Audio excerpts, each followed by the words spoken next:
C'est fascinant ce qu'on a sur la table. Ce sont les produits de notre terroir. Une tendance actuelle, si on regarde un petit peu les restaurateurs qu'on a autour de nous à Québec, eh bien beaucoup utilisent les produits du terroir. C'est qu'on a déjà un programme aussi, un DP de cuisine enrichi qui travaille avec les produits de notre belle région du Québec. Donc c'est sûr qu'on se dit pourquoi pas nous en pâtisserie proposer quelque chose. Comment est-ce qu'on travaille, par exemple, l'argousier en pâtisserie? Qu'est-ce qu'on enseigne? Eh bien, on va apprendre déjà à l'utiliser. On va déjà se déplacer chez le producteur pour comprendre comment ça pousse, comment on le cueille. Et puis après, qu'est-ce qu'on va en faire? On va le ramener chez nous à l'école. Et de là, on va en extraire le jus pour pouvoir l'utiliser comme un jus de citron, comme un jus de la passion. Et aussi, la finalité, c'est que nous, on va prendre toutes ces peaux-là, les déchets qui nous restent, et on va faire une farine. Donc, le jus va nous servir à faire des crèmes, des confits, des glaces, des sorbets. Et cette farine-là, on va pouvoir faire des viennoiseries.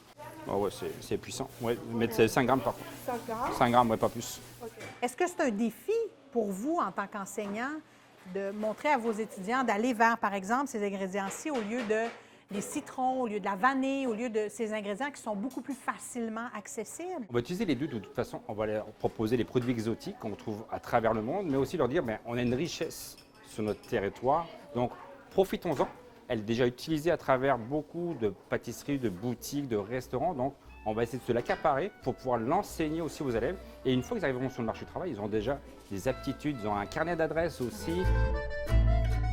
Qu'est-ce que ça permet pour le consommateur, par exemple, de croquer dans un RL?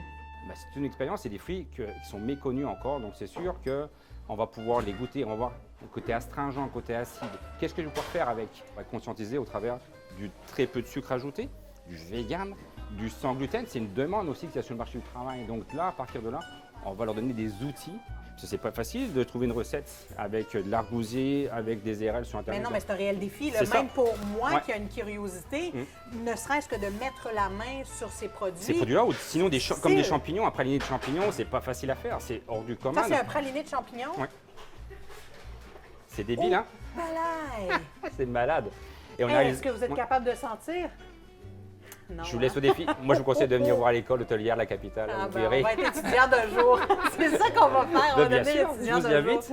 C'est assez simple à faire, mais bon, il faut savoir le doser correctement pour avoir quelque chose qui, une fois arrivé en bouche, soit débile mental, franchement. Débile mental.